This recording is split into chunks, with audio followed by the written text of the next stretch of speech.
Sekarang pertanyaannya, apa yang sudah diberikan Anies kepada Prabowo?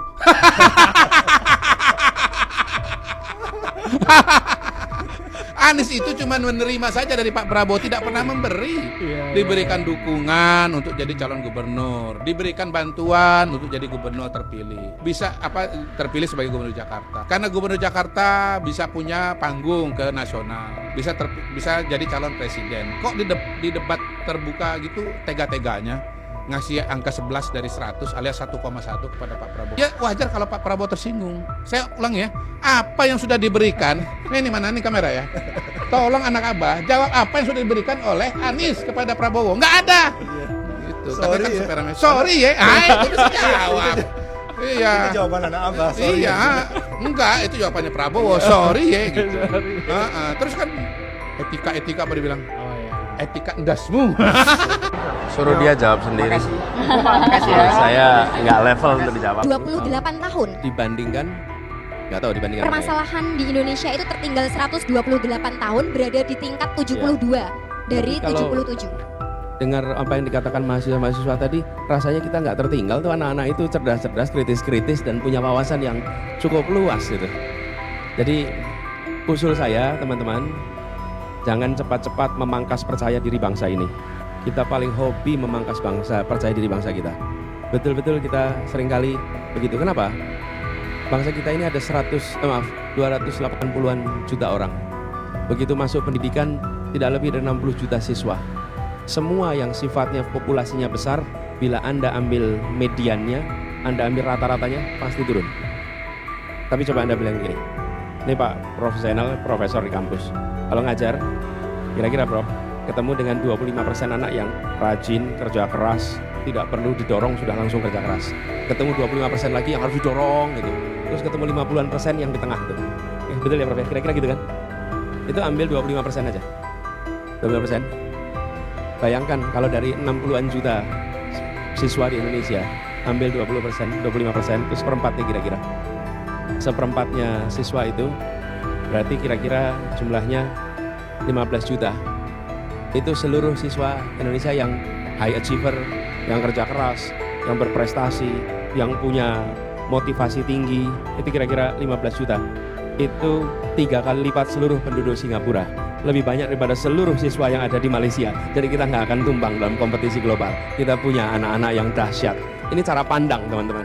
Tapi kalau Anda rata-ratakan semuanya, India itu kalau rata-ratakan jeblok. Kenapa? Ya, penduduknya 1,3 miliar, jumlah siswanya hampir 350 juta, jumlah gurunya hampir 50 juta, Anda ambil rata-rata jeblok. Tapi lihat posisi India dalam konteks dunia. Kenapa? Karena ada kelas penggerak, kelas menengah, kelas mampu ekonomi, angkanya sekitar 350 juta.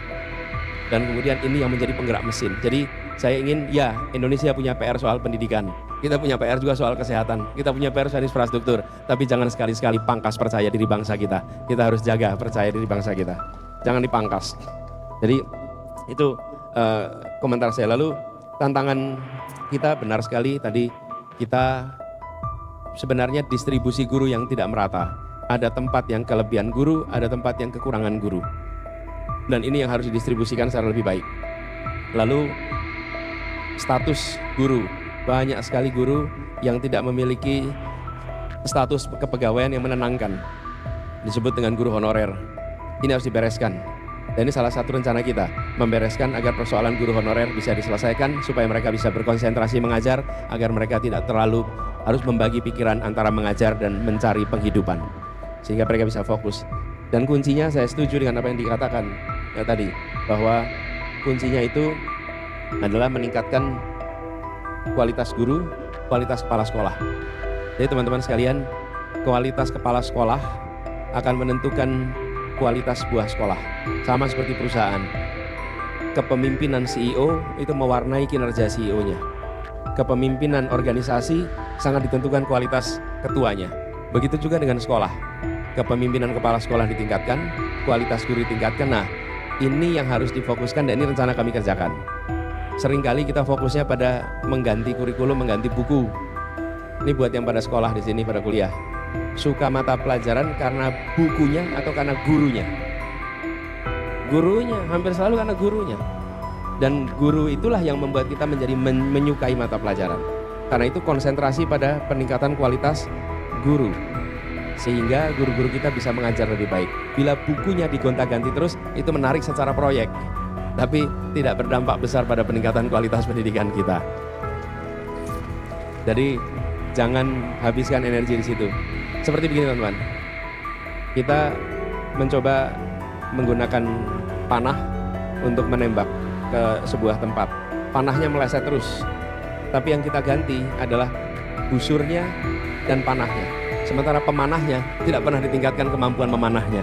Nah, itu yang terjadi pada gonta-ganti buku, gonta-ganti kurikulum, sehingga membuat anak-anak kita justru tidak meningkat kompetensinya. Pertanyaannya, bisakah 20 tahun? Teman-teman, untuk pendidikan perlu waktu yang panjang.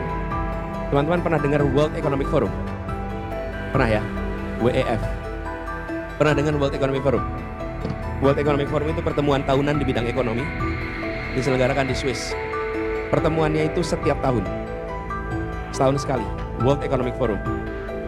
Saya mau tanya, kalau pendidikan World Education Forum, ada yang tahu nggak pertemuannya tiap berapa tahun?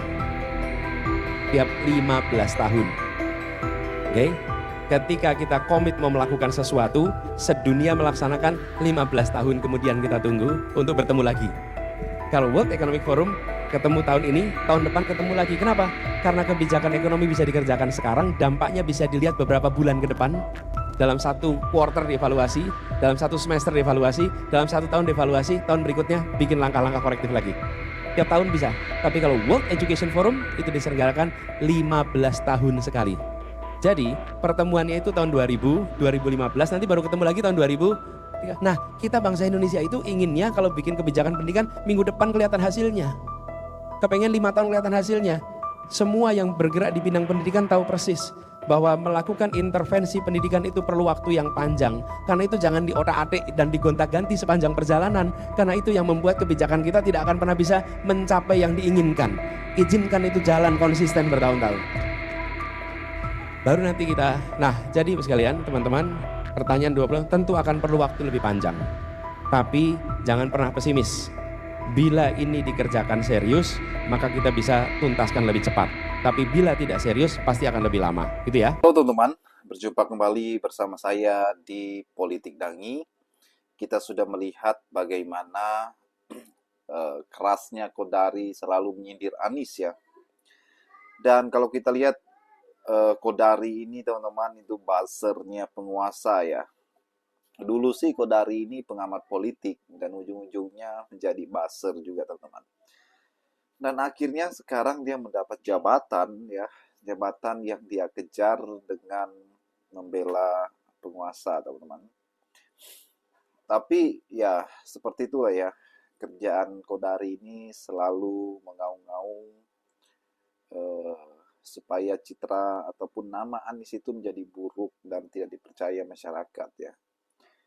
Tapi ya Anies tetap bersinar, Anies tetap menjadi tokoh yang diidolakan, nama Anies semakin naik, nama Anies semakin disanjung ya.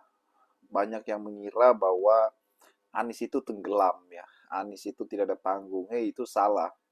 Semakin kalian menyindir Anies, semakin kalian memfitnah Anies, semakin Anies diserang, semakin nama Anies itu menjadi populer, semakin Anies itu menjadi banyak dibicarakan.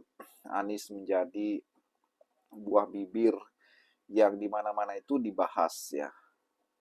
Dengan kata lain, Anies Baswedan semakin naik elektabilitasnya gara-gara ya orang-orang yang selalu memperkatakan Anies teman-teman.